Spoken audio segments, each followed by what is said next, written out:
नमस्कार, मैं अखिलेश स्वागत करता हूं आपका। उम्मीद कर रहा हूं आप सारे लोग जो हैं बहुत अच्छे होंगे और सभी लोग जो है वो सही से स्टडी कर रहे होंगे। साथ ही साथ इस बारिश के मौसम में जो है बहुत ही ज़्यादा एंजॉय कर रहे होंगे। बारिश के मौसम से याद आया, एक बहुत ही जो है प्रसिद्ध अभिनेता और एक बहुत ही प्रसिद्ध अभिनेत्री ने काफ़ी साल पहले कहा था कि आएगा मज़ा बरसात का, तेरी मेरी दिलकश मुलाकात का। तो यही बात मैं आपसे कह रहा हूँ कि इस बारिश में अगर हम मिल जाते हैं, मैं और आप, यानी आएगा मज़ा बरसात का, तेरी मेरी दिलकश मुलाकात का, अगर हम मिलते हैं यूट्यूब पर, ये हमारा जो चैनल है, तो फिर जो है भयंकर मज़ा आने वाला, एकदम बिल्कुल कतई जहर टाइप का। तो आज मैं जो लेकर आया हूँ वो यूपीएसआई के लिए है। यूपीएसआई में आप सबको पता है कि मूल विधि से काफ़ी क्वेश्चन पूछे जाते हैं और काफ़ी जो है उनका लेवल जो है वो काफ़ी अच्छा रहता है इन क्वेश्चनों का।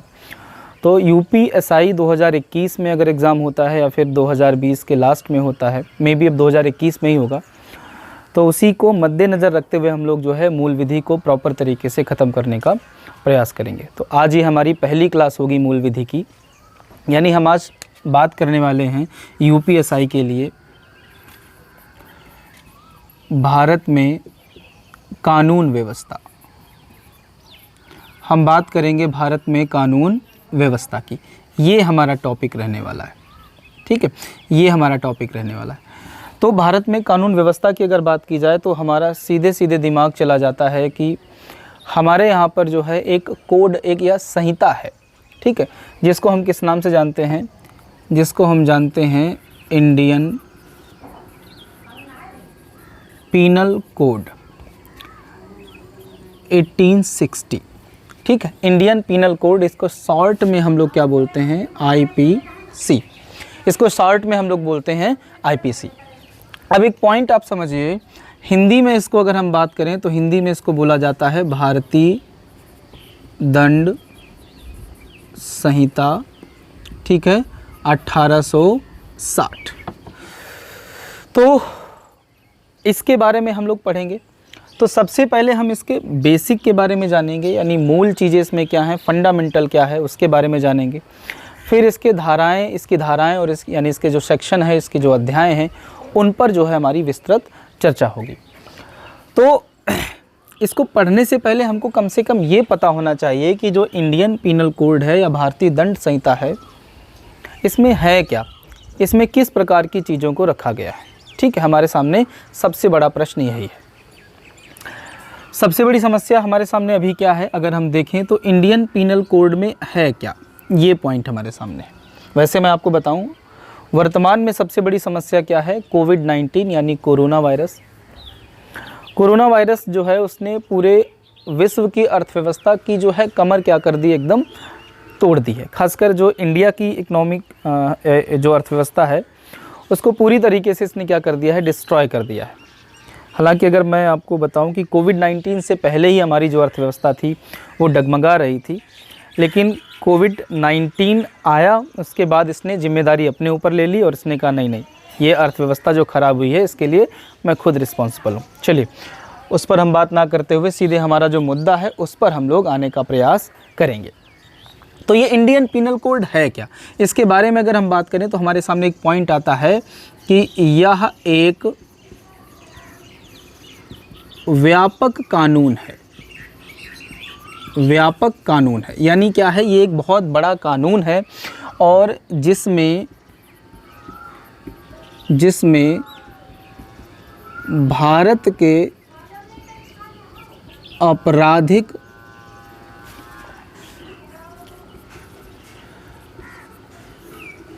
कानूनों का वास्तविक, देखिए ये क्या है, एक व्यापक कानून है जिसमें भारत के आपराधिक कानून के वास्तविक, भारत के आपराधिक कानून के वास्तविक पहलुओं को शामिल किया गया है।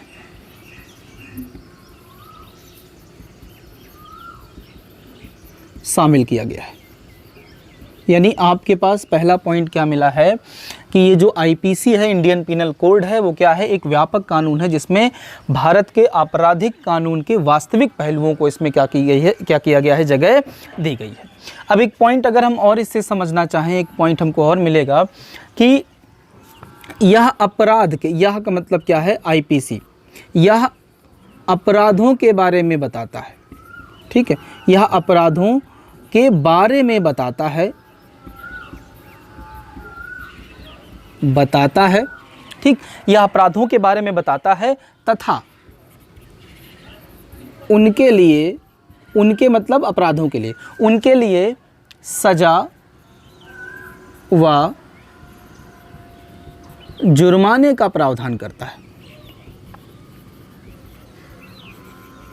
यानी हमारे पास पॉइंट क्या है कि आईपीसी एक्चुअली है क्या, आईपीसी जो है वो किसी कार्य को डिफाइन करता है कि वो अपराध है या नहीं है, या फिर हम ये कह लें कि दुनिया भर में जितने भी अपराध हैं, या हम भारत की बात करें क्योंकि भारत में आईपीसी केवल लागू है, हम भारत की आईपीसी पढ़ रहे हैं, तो भारत में जितने प्रकार के अपराध हैं उन सब को जो है वो किसके द्वारा जो है उन अपराधों को जो है किसके द्वारा बताया गया है कि ये कार्य अपराध हैं, वो कौन है, आपका भारतीय दंड संहिता। और साथ ही साथ वो अपराध जो है उसके लिए सज़ा क्या होगी, उसके लिए जुर्माना क्या होगा, वो भी कौन बताता है, भारतीय दंड संहिता बताती है।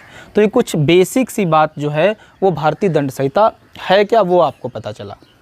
अब देखिए एक पॉइंट और समझिए। अब यहाँ पर एक शब्द प्रयोग हुआ है, आप देख रहे हैं अपराध शब्द प्रयोग हुआ है, तो हमको पता होना चाहिए कि अपराध एक्चुअली होता क्या है। यानी अगर हम अपराध की परिभाषा देखें, अगर हम अपराध की परिभाषा देखना चाहें तो परिभाषा क्या होगी वो थोड़ा सा हम जान लेते हैं। तो मैं अपनी परिभाषा नहीं बताऊंगा क्योंकि मैं इतना विद्वान नहीं हूं। एक भाई साहब हैं जिनका नाम है ब्लैक स्टोन, ठीक है, ब्लैक स्टोन, इनको आप करिया पत्थर भी कह सकते हैं या काला पत्थर भी कह सकते हैं। ब्लैक स्टोन वैसे इनका नाम है, हिंदी में इनका नाम जो है बदलने की ज़रूरत नहीं है। तो ब्लैक स्टोन की एक परिभाषा है वो हम लोग समझते हैं। इन्होंने कहा कि अपराध एक ऐसा कृत्य है, यानी अपराध एक ऐसा कार्य है जो सार्वजनिक विधि के उल्लंघन में किया जाता है। यानी अपराध एक ऐसा कृत्य है जो सार्वजनिक विधि के उल्लंघन में किया जाता है। मतलब सरकार क्या करती है, सार्वजनिक कानून बनाती है, यानी सबके लिए कानून बनाती है। ठीक है, जैसे एक एग्जांपल के लिए मैं मान दूं कि एक कानून है कि ट्रेन में जो है आप किसी प्रकार का कोई नुकसान नहीं पहुंचा सकते हैं। ट्रेन जैसे जा रही है तो उसमें कुछ लोग उसका शीशा खोल लेते हैं, कुछ लोग उसकी सीट काट देते हैं, कुछ कोई नुकसान कर देता है। या हम ऐसे कर लें कि ट्रेन में जो चेन खींचना है वो क्या है, आपका अपराध है, इसके लिए 500 रुपये 1000 रुपये जुर्माना है। ठीक है, चेन खींचना, गाड़ी की चेन खींचना जो है क्या है, गाड़ी को इमरजेंसी में रोकना क्या है, अपराध है, ऐसा कहता है रेलवे। ठीक है, तो ये सबके लिए सार्वजनिक कानून है। अगर इसके बावजूद अगर कोई व्यक्ति चेन खींचता है तो फिर उसने क्या किया, सार्वजनिक जो कानून बनाया गया था उसका उसने क्या किया है, उल्लंघन किया है। तो उसका कार्य किस में आ जाएगा, उसका कार्य जो है वो अपराध की कैटेगरी में आ जाएगा। यानी अगर यह परिभाषा हम लिखना चाहें तो हम क्या लिख सकते हैं कि अपराध एक ऐसा कृत्य, एक ऐसा कृत्य, कृत्य यानी कार्य, अपराध एक ऐसा कृत्य जो सार्वजनिक विधियों या हम कहें कानूनों, अपराध एक ऐसा कृत्य जो सार्वजनिक विधियों के उल्लंघन में किया गया हो, उल्लंघन में किया गया हो। ठीक है, उल्लंघन में किया गया हो तो क्या हो जाएगा, वो आपका अपराध हो जाएगा। अपराध एक ऐसा कृत्य है जो सार्वजनिक विधियों के उल्लंघन में किया जाता है। ये आपके ब्लैक स्टोन ने बताया था। और भी कई सारे आपके हैं जिन्होंने अपराध की परिभाषाएं दी हैं, लेकिन मुझे सबसे अच्छी और सबसे आसान जो परिभाषा लगती है वो यही वाली लगती है। ठीक है, तो ये कुछ बेसिक बातें आपको समझ में आई होंगी किसके बारे में, इंडियन पीनल कोड के बारे में। अब अगर हम बात करें थोड़ा सा इसके इतिहास पर चले जाएँ। ठीक है, इंडियन पीनल कोड का जो इतिहास है उस पर अगर जाएँ तो हमारी जो है समस्या थोड़ी सी धीरे धीरे सॉल्व होनी शुरू हो जाएगी। ठीक है, तो अब हम बात करेंगे इंडियन पीनल कोड का संक्षिप्त इतिहास, या इसकी जो है एक छोटी सी हिस्ट्री हम देखेंगे, फिर आगे बढ़ेंगे। आईपीसी का संक्षिप्त इतिहास।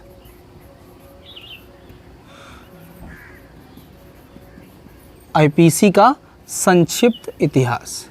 अब देखिए, इसको अगर हम समझें तो हमें ज़्यादा कष्ट नहीं होगा। हुआ क्या, आप सबको पता है कि, ध्यान दीजिएगा, 1833 में चार्टर एक्ट आया।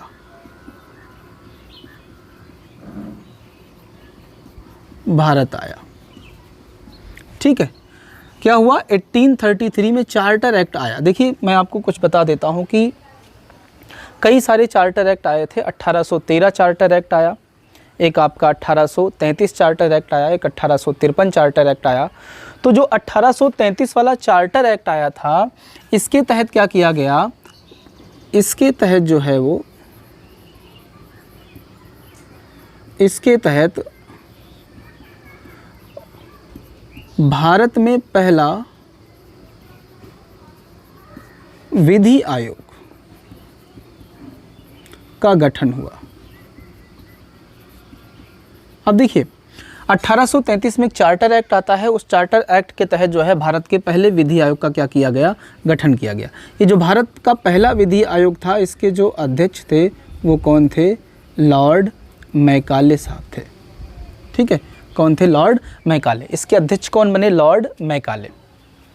अब ये जो भारत का पहला विधि आयोग है, ध्यान दीजिएगा, ये भारत का पहला जो विधि आयोग है, यानी अगर हम बात करें, ये जो विधि आयोग का गठन हुआ, ठीक है, इसकी अगर बात करें तो ये बना कब, 1834 में, ठीक। 1834 में इसका गठन हुआ। और याद रखिए, 2 पॉइंट यहाँ से हम समझेंगे। वहाँ पर मैंने बताया भी है कि इसके जो अध्यक्ष बने वो आपके मैकाले भाई साहब, मैकाले भाई साहब इसके अध्यक्ष बने हैं, ठीक है। इसके बाद अगर बात करें तो इसी की सिफारिश पर एक कमेटी का गठन हुआ,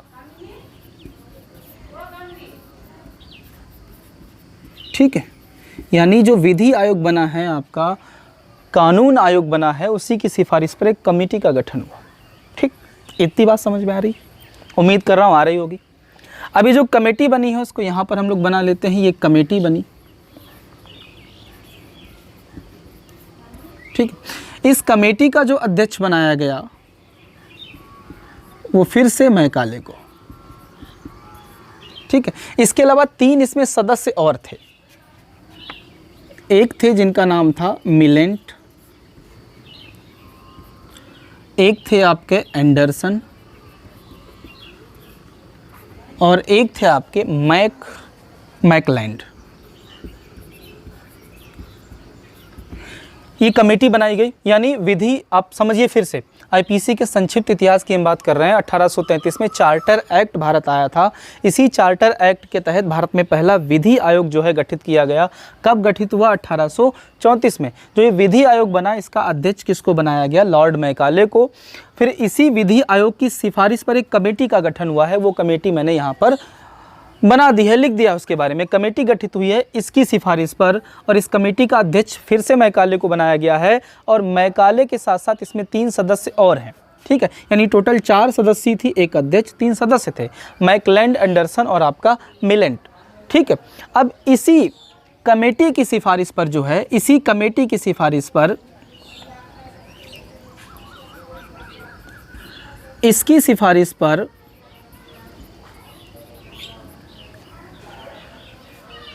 किसकी, आईपीसी के गठन का प्रस्ताव रखा गया है। आईपीसी का गठन किया गया, आईपीसी की स्थापना की गई, या आईपीसी का निर्माण किया गया। तो अगर आपसे पूछा जाएगा आईपीसी कैसे आया है, तो आपको पता है 1833 में चार्टर एक्ट आया। उस एक्ट के तहत पहले विधि आयोग का निर्माण हुआ है। पहले विधि आयोग के अध्यक्ष बनाए गए हैं लॉर्ड मैकाले साहब, और पहले विधि आयोग की सिफारिश पर ही एक कमेटी का गठन हुआ है जिसमें 4 सदस्य हैं। अध्यक्ष हैं लॉर्ड मैकाले, एंडरसन सदस्य हैं, मिलेंट सदस्य हैं और साथ ही साथ आपके मैकलैंड सदस्य हैं। इसी कमेटी की सिफारिश पर जो है एक प्रस्ताव पारित किया गया और उस प्रस्ताव के तहत जो है क्या बनाया गया, आईपीसी के निर्माण की बात कही गई। आईपीसी का निर्माण की बात कही गई है कब, 1833-34 में। ठीक है, आप चाहें तो इसका स्क्रीनशॉट ले लीजिए, फिर इसके बाद अगर हम बात करते हैं। उम्मीद कर रहा हूँ ले लिया होगा आपने, लेते रहिए स्क्रीनशॉट। ठीक है, ले लिया दोस्त, चलिए थैंक यू। अब आगे अगर हम बात करें तो एक पॉइंट आप और समझिए। देखिए, ज़रूरी नहीं है कि ये जो है आपका केवल यूपीएसआई के लिए इम्पोर्टेंट है, ये सब के लिए इम्पोर्टेंट है, जितने भी कॉम्पिटिटिव एग्ज़ाम हैं। लेकिन इसमें आगे जब हम इसकी धाराएं, सेक्शन वगैरह पढ़ेंगे, वो सिर्फ जो है वो यूपीएसआई या फिर जितने भी आपके जो हैं वो एसआई एग्ज़ाम होते हैं अलग अलग स्टेट के, उनके लिए इम्पोर्टेंट है। ठीक है, कुछ क्वेश्चन जो है वो कांस्टेबल में भी पूछ दिए जाते हैं, लेकिन ज़्यादा क्वेश्चन आपको कहाँ मिलेंगे, एसआई में मिलेंगे। अब आगे अगर बात करें तो क्या हुआ, ये जो कमेटी थी, ठीक है, तो इसी की सिफारिश पर क्या हुआ कि एक, देखिए सबसे पहले तो 1860 में आईपीसी जो है अस्तित्व में आया।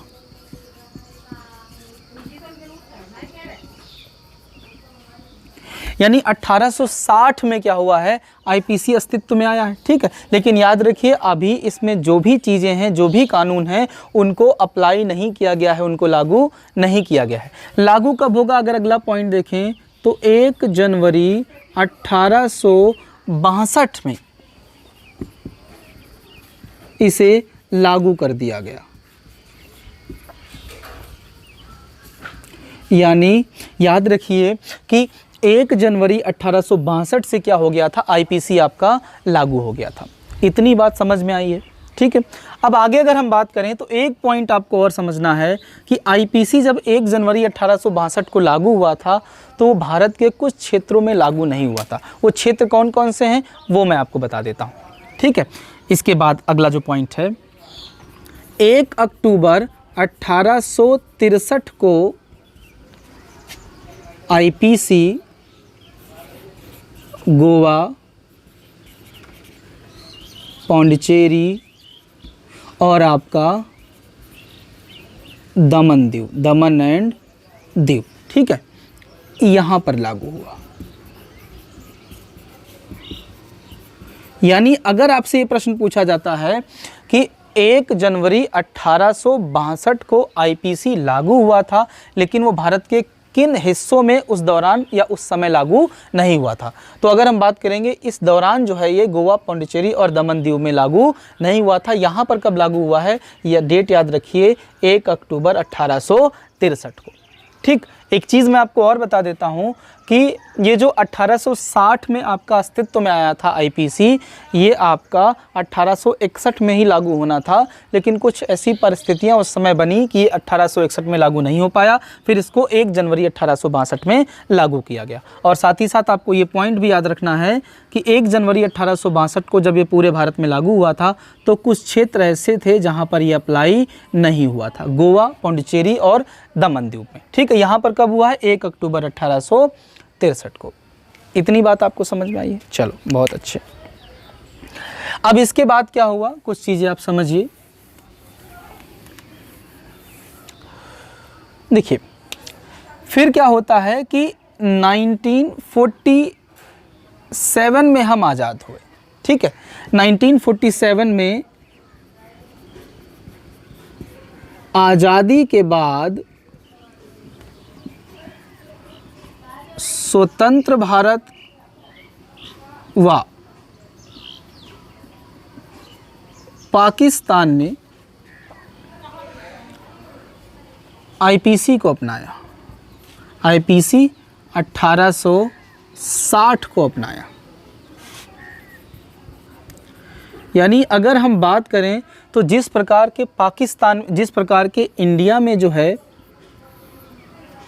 कानून है, उसी प्रकार के मिलते जुलते कानून आपको कहाँ पर मिलेंगे, पाकिस्तान में भी मिलेंगे।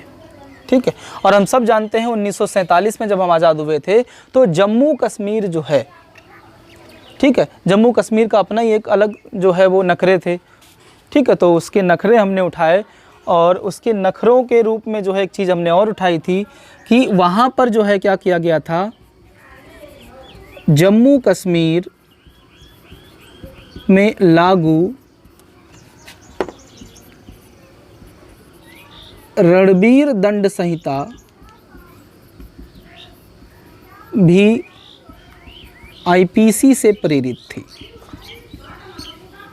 यानी जम्मू कश्मीर में जो रणबीर दंड संहिता को लागू किया गया था वो भी किससे प्रेरित थी, आईपीसी से ही प्रेरित थी। क्लियर है, ठीक है। लेकिन अब आप जानते हैं कि आईपीसी जो है वो जम्मू कश्मीर में भी लागू है, क्योंकि आपके अमित शाह और मोदी जी ने जो है वो उनके नखरे उठाने बंद कर दिए हैं जम्मू कश्मीर के, हम सभी जानते हैं। तो अब रणबीर दंड संहिता का अस्तित्व नहीं रहा है जम्मू कश्मीर में, वहाँ पर भी जो है आईपीसी के तहत ही जो है अपराधों को अब देखा जाएगा, उनके लिए दंड का प्रावधान किया जाएगा। ठीक, इतनी बात आपको समझ में आई है, उम्मीद कर रहा हूँ समझ में आ रही होगी। ठीक, अब इसके बाद अगर हम और एक पॉइंट देखें तो आज़ादी के बाद अभी तक जो है वो कई सारे परिवर्तन किए जा चुके हैं आईपीसी में। ठीक, कई सारे परिवर्तन किए जा चुके हैं। और अगर हम वर्तमान में आईपीसी का जो स्वरूप देखें, आईपीसी का जो स्वरूप है या रूप है, उसको अगर हम देखना चाहें तो कुछ आपको ऐसा दिखाई देगा। अगर इसमें सेक्शन की बात करेगा कि टोटल कितने सेक्शन हैं यानी कितनी धाराएं हैं, तो याद रखिए बहुत ज़्यादा धाराएं हैं। कितनी? 511। दुनिया का सबसे बड़ी या दुनिया की सबसे बड़ी जो संहिता है वो कौन है? आपकी आईपीसी ही है।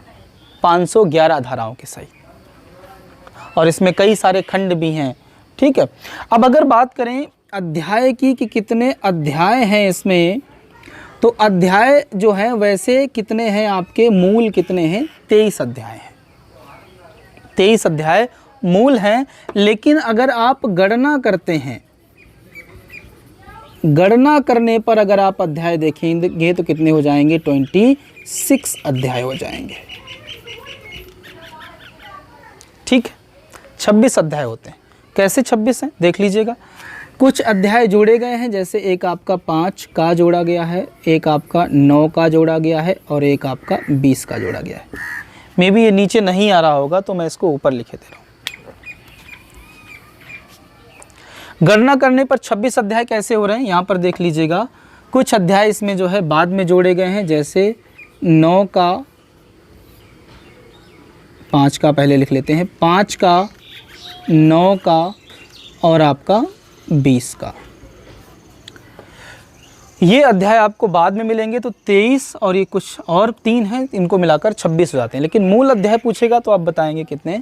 23 ही हैं। गणना करने पर कितनी इनकी संख्या हो जाती है? 26। ये कुछ बेसिक आपको समझ में आया। और हमको पढ़ना क्या है इसमें? यही पढ़ना है। ये धाराएं जो आप देख रहे हैं यानी जो अध्याय आप देख रहे हैं, यही हमको पढ़ने हैं और बहुत सही तरीके से पढ़ने हैं दोस्त। ठीक, शुरू किया जाए। चलिए, चाहे तो आप इसका स्क्रीनशॉट ले लें, ले लीजिए।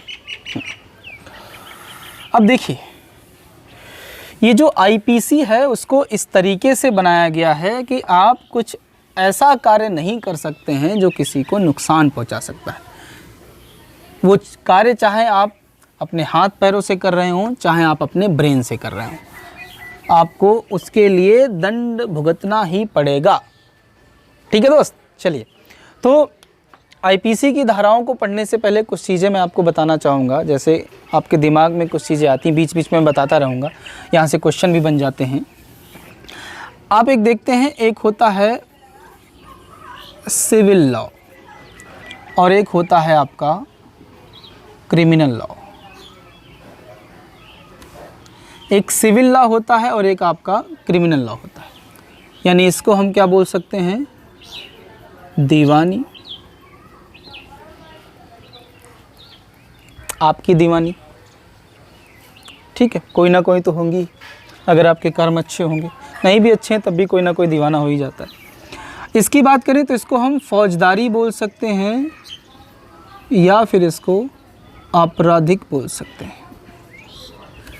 दीवानी और फौजदारी में क्या डिफरेंस होता है, किस प्रकार के मामले जो हैं वो दीवानी मामले होते हैं और किस प्रकार के मामले जो हैं वो फौजदारी मामले होते हैं। आप जाते हैं कचहरी में तो आप देखते हैं कि वकील लिखे रहते हैं, दीवानी फौजदारी दोनों कुछ होते हैं, कुछ केवल दीवानी होते हैं, कुछ केवल आपके फौजदारी होते हैं।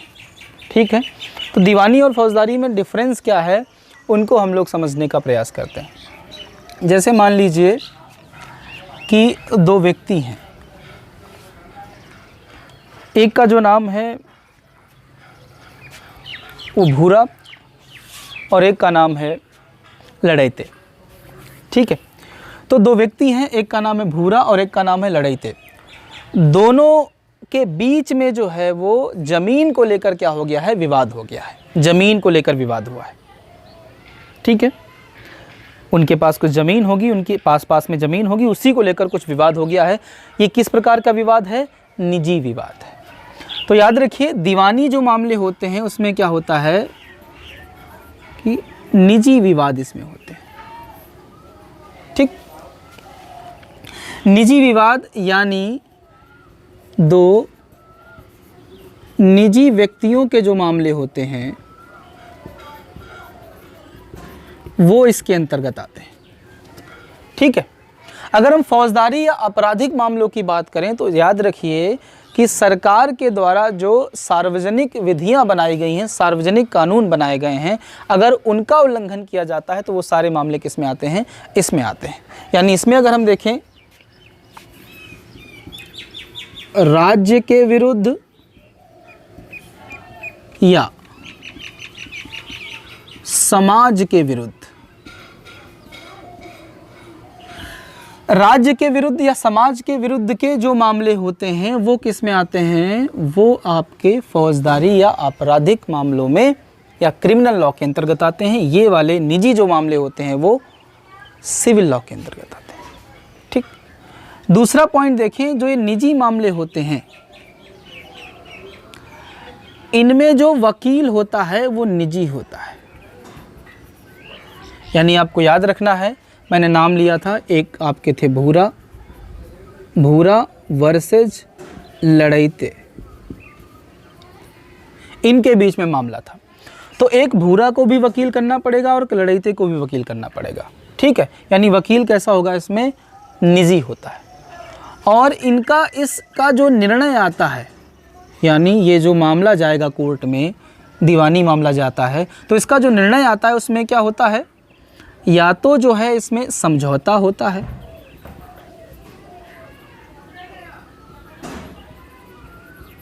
या तो समझौता होता है, साथ ही साथ या तो जो है वो आर्थिक क्षतिपूर्ण, यानी इकोनॉमिक कंपनसेशन या पैसा दे दिया जाता है, या फिर उसमें समझौता होता है।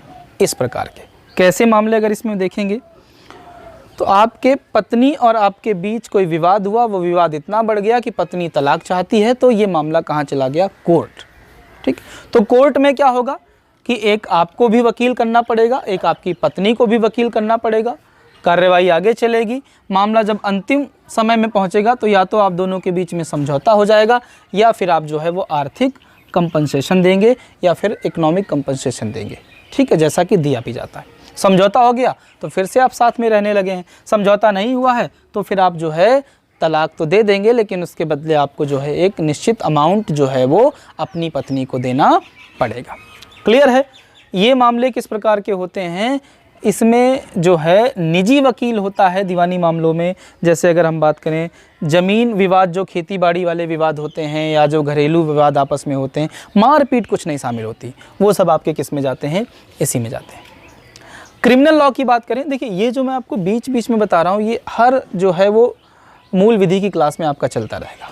ठीक है, कुछ ऐसे शब्द आते रहेंगे जिनको बीच बीच में मैं आपको बताता रहूँगा, जहाँ से क्वेश्चन भी बन जाते हैं, तो आपकी नॉलेज बढ़ेगी और साथ ही साथ जानकारी भी आपकी साथ ही साथ आपका जो है वो काफ़ी उपयोगी भी रहेगा। अब इसकी अगर बात करें तो इसमें जो वकील होता है वो कैसा होता है, सरकारी। अब जैसे मान लीजिए किसी व्यक्ति ने किसी का मर्डर कर दिया, हत्या कर दी है, तो हत्यारा जो है वो कोर्ट में पेश होगा तो उसका अपना एक वकील होगा। दूसरी तरफ जो वकील होगा जो उस हत्यारे के खिलाफ केस लड़ रहा होगा वो कैसा वकील होगा, वो आपका एक सरकारी वकील होगा। क्योंकि ये जो मामले होते हैं यानी हत्या जो उसने की है व्यक्ति ने, वो सार्वजनिक विधि के उल्लंघन में किया गया कार्य है। सार्वजनिक विधि के उल्लंघन में अगर कोई कृत्य किया गया है तो वो अपराध जो है किस प्रकार का होता है, क्रिमिनल लॉ के अंतर्गत आता है। ठीक है, वकील कैसा होगा, सरकारी होगा। अब इसका जब मामला अंतिम समय में जाएगा तो फिर इसमें जो फैसला इसका होगा वो किस प्रकार का होगा, यानी निर्णय की अगर हम बात करें तो निर्णय जो है सज़ा होगी या फिर जुर्माना भी, या सज़ा और जुर्माना आपका दोनों हो सकता है। ठीक है, इसमें किस प्रकार के मामले आ सकते हैं, हत्या, बलात्कार, चोरी, मारपीट, इस प्रकार के सब मामले जो हैं इसमें आते हैं। और पारिवारिक मामले, ठीक है, आपका तलाक, साथ ही साथ आपका ज़मीनी विवाद, ये सब मामले किस में आएंगे, आपके इसमें आएंगे। तो क्रिमिनल लॉ और आपका जो है वो सिविल लॉ क्या होता है, मे भी आपको समझ में आ गया हो, उम्मीद कर रहा हूँ आ ही गया होगा दोस्त। क्लियर है? चलिए देखिए, वीडियो को आप लाइक करते रहिए और शेयर करते रहिए, क्योंकि जहाँ पर मैं खड़े होकर वीडियो बनाता हूँ वो जगह असल में आप देखेंगे तो आपको बहुत ही अजीब लगेगा, बहुत ही ख़राब जगह है और आपको ऐसे नहीं पता चलता होगा मैं जो है कहाँ पर वीडियो बना रहा हूँ। तो बड़ी मेहनत लगती है दोस्त। लाइक कर दिया करिए यार, शेयर भी कर दिया करिए। ठीक है, चलिए अब आ जाते हैं, आगे बढ़ते हैं। मार्कर नीचे गिर गए, मैं उठा लेता हूँ। अब अगर हम आगे बढ़ें तो समझिए, चाहो तो इसका स्क्रीनशॉट आप ले लो।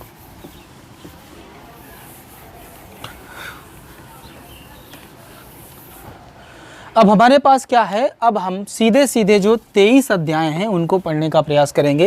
यानी अब हम सबसे पहले बात करेंगे अध्याय फर्स्ट की। जो पहला हमारा अध्याय होगा उसकी हम बात करेंगे। तो अध्याय फर्स्ट की अगर हम बात करें तो एक पॉइंट आप याद रखिए इसमें दोस्त, कि अध्याय फर्स्ट जो आप देख रहे हैं इसमें सेक्शन 1 to 5 को जो है रखा गया है। यानी अध्याय फर्स्ट में धारा कहाँ से कहाँ तक हैं, धारा 1 से लेकर 5 तक आपको अध्याय पहले में दिखाई देंगी।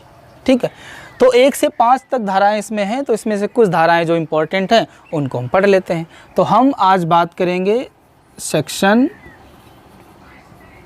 फर्स्ट की, साथ ही साथ हम बात करेंगे सेक्शन सेकंड की, और इसके अलावा हम बात करेंगे सेक्शन थर्ड की। यानी धारा फर्स्ट, धारा पहली, धारा दूसरी और धारा तीसरी की बात होगी आज। ठीक है, देखिए आर्टिकल और धारा में बड़े सारे लोग कंफ्यूज रहते हैं। तो आर्टिकल या अनुच्छेद जो है वो हमारा संविधान से जुड़ा हुआ है, और धारा या सेक्शन जो जुड़े होते हैं वो किससे जुड़े होते हैं, आपके आईपीसी से। क्लियर है? अभी हम आईपीसी की बात कर रहे हैं तो इसको प्रॉपर तरीके से समझते हैं। तो धारा फर्स्ट की अगर हम बात करें तो इसमें है क्या वो आप जान लीजिए, फिर आसान शब्दों में इसको मैं समझा देता हूं। इसमें है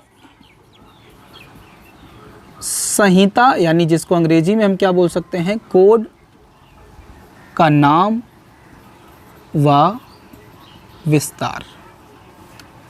इसमें कहा गया है कि जो ये कोड है आईपीसी, इंडियन पिनल कोड, ठीक है, इसका नाम, तो संहिता के नाम की अगर हम बात करें तो संहिता का नाम क्या रखा गया है, इंडियन पिनल कोड 1860, ये नाम है। यानी इसका नाम क्या होगा, वो धारा 1 बता रही, नाम क्या है, इंडियन पिनल कोड 1860। इसका विस्तार, ठीक है, इसका विस्तार, या फिर आप इसको लिख सकते हैं का नाम व उसके प्रवर्तन का विस्तार। ठीक है, अब ये प्रवर्तन का विस्तार का मतलब ये होता है, प्रवर्तन मतलब होता है लागू, ठीक है, यानी कहाँ पर ये लागू होगी। तो प्रवर्तन का विस्तार यानी ये धारा कहाँ कहाँ पर लागू होती है, तो जम्मू कश्मीर को छोड़कर पूरे भारत में, ऐसा पहले था। ठीक है, यानी जब 370 आपका था तब ऐसा था, लेकिन अब क्या है, पूरे भारत में, पूरे भारत में, यानी वर्तमान में पूरे भारत में इसका जो है वो विस्तार है, पूरे भारत में आपकी अप्लाई होती है।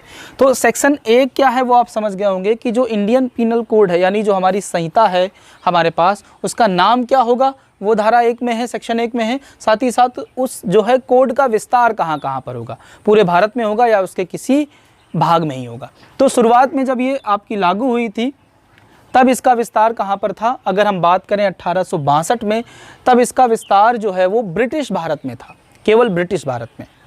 ठीक है, जो देसी रियासतें होती थी वहाँ पर इसका विस्तार नहीं था, जो देसी राजा महाराजा होते थे वहाँ पर इसका विस्तार नहीं था। क्लियर है इतनी बात? उम्मीद कर रहा हूँ ये धारा जो है वो पहली आपको समझ में आई होगी। धारा सेकंड की बात करें तो ये कहती है कि भारत के भीतर किए गए अपराधों के लिए दंड, यानी भारत की सीमा के अंदर, समझिए ये हमारा भारत है,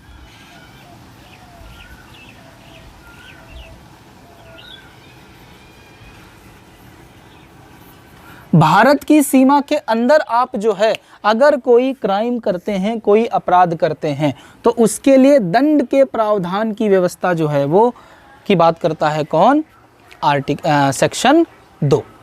ठीक, अब सेक्शन 3 की बात करें। सेक्शन 3 क्या कह रहा है, सेक्शन 3 कह रहा है कि भारत के परे यानी भारत के बाहर किए गए अपराधों के लिए दंड।